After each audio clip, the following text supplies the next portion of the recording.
Om Tava Kathamritam Tapta Jivanam Kavibhiriditam Kalmashapaham Shravanamangalam Srimadaatatam Bhuvi Grananti Ye Bhurida Janaha Bhuvi Grananti Ye Bhurida Janaha.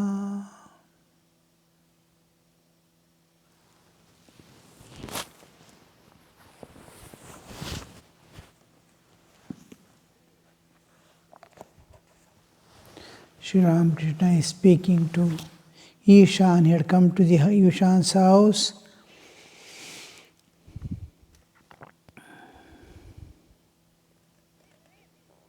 There are both Vidya and Avidya in the world of Maya. Who may be called a Paramahamsa? He who, like a swan, can take milk from the mixture of milk and water, leaving aside water. He who, like an ant, can take the sugar from the mixture of sugar and sand, leaving aside the sand. He is explained the state of Paramahamsa. Vidya and Avidya, both Mayas are there. One is the process of evolution, the other is process of involution. We are passing through constant cycles of evolution and involution. Like seed becoming tree is evolution, tree becoming seed is involution. It is evolving into seed. And similarly, the time cycle you see from the moon's day and night, Earth's on its own axis, there is a small cycle, day and night are forming. The moon going around the Earth, month is being calculated. Earth moving around the sun, a little larger, year has been calculated. So, like that, small cycles, bigger and bigger. Our sleeping, waking up is the small cycle. Then birth and death is another cycle. Life to life, and finally going from the absolute coming down to the universe, passing through many, many lives to go back, is the largest cycle the Jiva experiences. It is passing through many lives, but through each life he is getting so many experiences that ultimately lead him to the evolution. If he misses the track, he may go back to the involution process. Involution and evolution. The involution is coming down, evolution is going up. So, the Vidya Maya is what takes the Jiva in the process of evolution. And Avidya Maya is going to bring down to the ground level and keep in samsara, moving in samsara. So Sri Ramakrishna is explaining who may be called a Paramahamsa. Paramahamsa is one who has transcended all. The process of evolution is completed and living in the world as Jivan Mukta. And he sees only divine. He sees only things which are divine.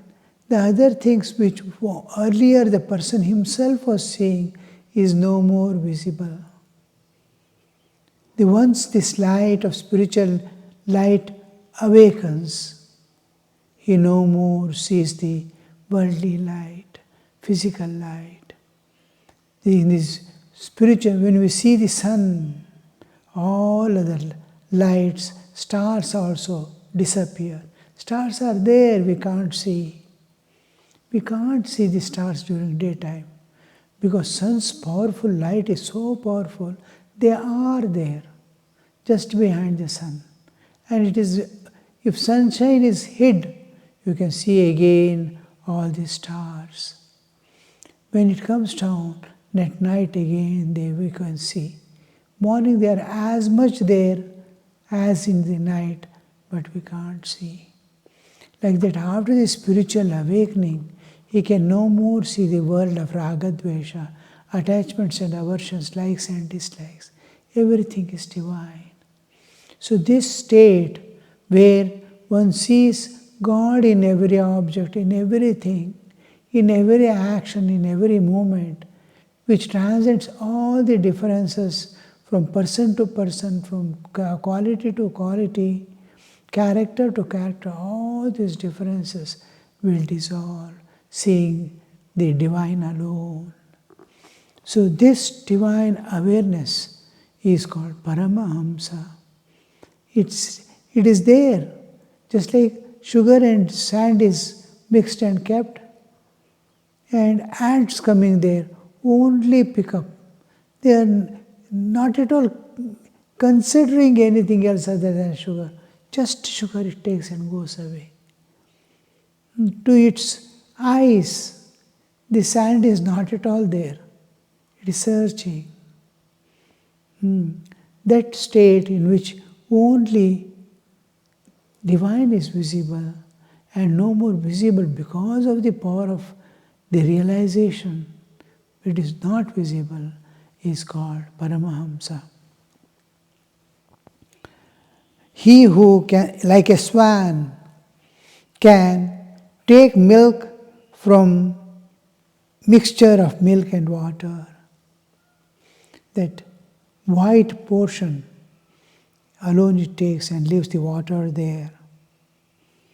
Leaving aside water, even sunshine you see, just mud mixed with clay or mud mixed with water, you just keep in sunshine. Within a day or two, you will see the water has evaporated and gone away. And all the mud particles, whatever floating and this and that, all impurities are left behind as it is. It takes only water and goes away. It doesn't see the dirt, it sees only water. He who, like an ant, can take sugar from the mixture of sugar and sand, leave aside the sand. It was evening. Master stopped at the Ram's house on his way to Dakshineswara. He was taken to the drawing room, and there he engaged in conversation with Mahendra Goswami. Mahendra belonged to the Vaishnava sect and was Ram's neighbor. Sri Ramakrishna was fond of him. See the whole setup you see. Wherever he goes, how our life should be, we must be dipped in spirituality. We must be filled with spirituality. Be seeing spiritual everywhere. And the light of spirituality must be guiding and cleaning others who have acquired dirt. What we call dirt is not dirt. It is something that appears to have superimposed. Because when we say in the normal language, dirt is there or dust is there, it is an entity which is a positive entity which actually is there. In mind, the dirt, the acquired tendencies, these are all not material things, material dirt. It is the dirt of vasanas, tendencies. Now, Sri Ramakrishna used to compare the vasana to a box in which garlic has been kept for a long time. It's a garlic box. The new garlics come, they open and put and take away, and again this box constantly smells of garlic. It is empty, but it smells of garlic. That smell continues. So, asafoetida. If you keep 1 or 2 days asafoetida in a box or pot, it continuously long term. Even if you apply soap, it will not so easily go. That smell. That smell is, you can't see matter there. Smell alone you can perceive. Like that, by doing certain actions, the tendency has been created. The tendency to go in particular way, which is detrimental to the jnana and bhakti.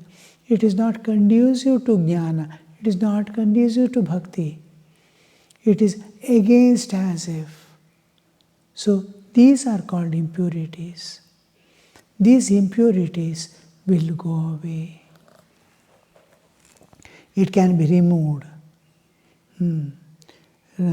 Ramakrishna says, last, what if there is smell? Heat that box. The smell also will go away. The jnana, when dawns, these are all just viveka. One's own viveka will wash it away. All the dirt. Just to think, oh, all this is passing. Why should I pay attention to it? I want to hold on to what is real, what is eternal. Let me now, this is viveka. To shift from the one paradigm to the another paradigm entirely, a different paradigm. The same life is continuing in one way, the same life is continuing in another way. One is process of involution, other is process of evolution.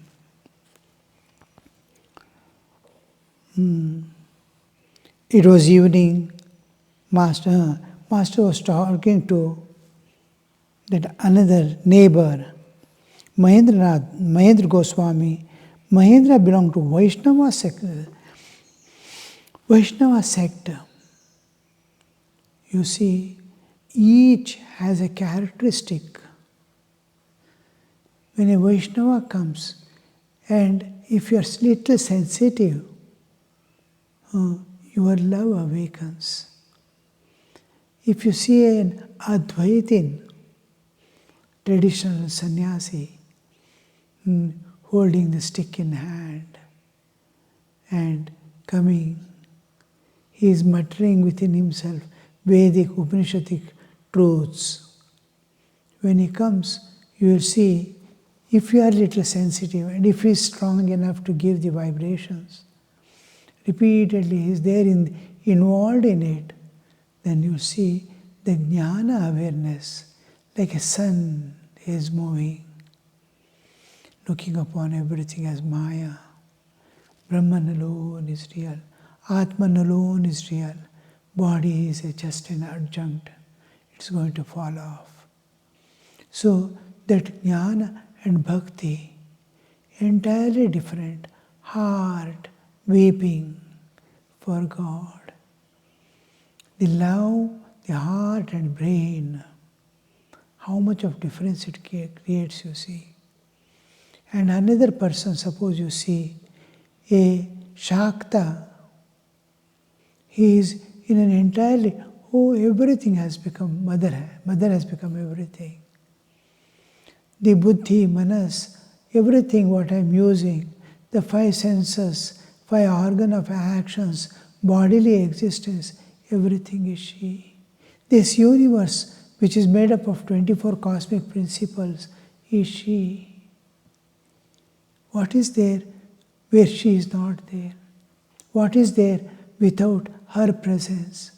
What is there without her governance? The whole thing he'll be seeing as play of Divine Mother. So that sight awakens an awareness of power manifesting as matter. Oh, you have become everything. The 24 cosmic principles, all lives, whatever is there, you are. So I am, you are. So the whole thing, it creates, each time somebody comes in front of Thakur, Sri Ramakrishna, he will get that bhava immediately. We may have to reflect for some time, and if we are matured enough in spiritual life, we immediately get awakening in that particular path, in that particular attitude. And if you are universal, like Sri Ramakrishna, any religion, any path to God, any philosophy regarding spirituality, religion, will immediately make him enter into that field and start experiencing. A Christian comes, he is already seeing the whole Christianity being presented there. Time and space, it's appearing. How each bhava he enters into. Now you have seen the Mahendra belonging to Vaishnava sect, and he is there with him. He is fond of, Thakur is fond of him, it is said, you see. What is that fondness? The manifestation of divinity. His divinity is manifest in a particular way, and it is flowing in a particular way to the absolute divine. His independent small divinity, the less body we are, less interested we are in the world, we are more spirit and more spiritual. So the spiritual, individually when we see its existence, we call it divine. Now the divinity comes out, it expresses, divinity expresses. I have hatred, hatred gets expressed. Anger gets expressed. Like divinity gets expressed. This expression of divinity doesn't run here and there haphazardly like anger, angry person running about, jumping about. Somebody wants to console, he starts jumping upon them, him itself. So, not like that. It takes a root, smooth root. It is love, anuraga. So it takes a particular, from the Vaishnava, it's flowing, divinity is flowing in a particular way. It is entering into the field. Each bhava, each person coming in presence of Sri Ramakrishna, and if that person is little awakened, little spiritual tendency, it has begun to flow. The divinity within has begun to flow in the particular direction in which he is going. Thakur is very fond of those people. Because one thing is, they are separated from the world and worldliness. On the other side, their movement, their life, their existence in the world is going to sanctify the area, sanctify the people who come in contact with that person. He is an householder with all duties and responsibilities, family problems, but how calmly he is managing. Because love is predominant. In bhaktas and jnanis, they will usually have no problems. All problems are different ways of opportunity. They can convert every problem into an opportunity to go to the divine, to express the divinity. Somebody is scolding, somebody is slighting down. He looks and just looks, oh my child, you don't know what is within you. He feels he is making apamana, he is slighting, belittling him. But he is looking with surprise. Oh, the external body mind is talking something. The divine is within. He doesn't know. Simply he is not expressing. So how they take an opportunity to penetrate, and immediately they refer to God. Thakur, Thakur, make him all right. Remove his qualities that are hindering his expression of divine. This is the saintlyhood. And it is, Sri Ramakrishna gives the example, if you rub a sandalwood on stone, it is wearing out, but it is giving smell. Like that, saints, whatever you do, they pour out that love and compassion, that kindness, the concern, all this they come out. You may be harming him, but they have always the blessing and love. This makes the God fond of these people. So Ishan was fond of, Sri Ramakrishna was fond of this Ishan. And Mahendra Goswami, he was taken to drawing room. There he got engaged in conversation with Mahendra Goswami. Mahendra Goswami belonged to the Vaishnava sect, and he was Ram's neighbor. Vaishnava sect. Each sect, each tendency, a person comes in the presence of Thakur, that bhava comes out. A jnani comes, he is with jnana there. A bhakta comes, he is there with bhakta. A karma yogi comes, he is there talking about karma yogi, how to maintain that karma. And he takes exactly the same bhava, that his expressions are such that the person is feeling himself there and Thakur is feeling in his presence, in his part. Both have exchanged their shoes. They are standing in opposite and talking. It is going deep within.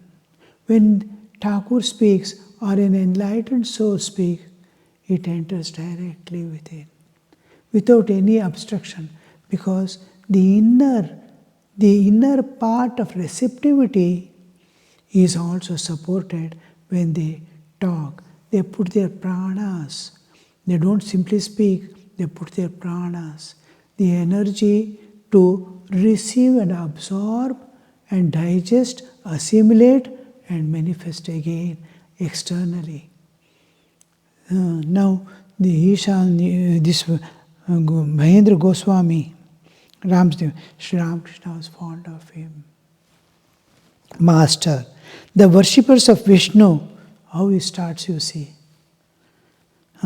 Suddenly from Advaita, the worshippers of Vishnu and worshippers of Shakti will all ultimately reach one and the same goal, to build up harmony. How God handles the situations, you see. This is not a message to anybody there, Ishan or Mahendra or Ram, those are there, but it is an awakening to the world. Oh, all are walking towards one. Slowly that awareness and understanding comes, that all are walking towards that one. It comes a little later, after the spiritual awakening. What happens is much of the time goes in internal purification. We are not able to accept each other. Shaiva is not able to accept Vaishnava, or the Shakta is not able to accept the total acceptance. It won't be there. My path, his path is continuing. After spiritual awakening, a little understanding comes. Has he got spiritual awakening in his path? We start penetrating into different levels of nature. How nature is manifesting, how nature is participating, how divine is participating, how Guru is participating. That vision starts coming. External, till then only superficial. Now a Vaishnava comes, somebody is chanting the Shiva's name. He thinks, he already God's name is taking. But ask him to take the name with the same Shraddha that he is taking the Krishna's name or Rama's name. He finds it difficult. Especially religion to accept it takes a lot of time. We can't accept. I understand all religions are true. But to take the name of their gods, it becomes little. But as you advance, each one's view, he is looking at the same, we are all moving towards the same end, same goal, same realization through different paths with different objective. It can manifest in any way. God is unlimited. Because he is unlimited, he can take any form the devotee wants. I cannot take any form because I am limited by form. God is unlimited. The important Hindu definition of God is don't limit God. He is unlimited. He can be anything, everything and beyond. So this limitation drops off. Who is approaching my Lord? It is his Lord also. I am approaching one reality. Till Thakur came and gave this Vedic truth again and again to the humanity, there was difference at a large level. Now slowly it is reaching the universal levels. Little by little, people are able to understand and harmonize their life with others. Om Shanti Shanti Shanti Hari Om Tat Sat Shri Ramakrishna Arpanamastu.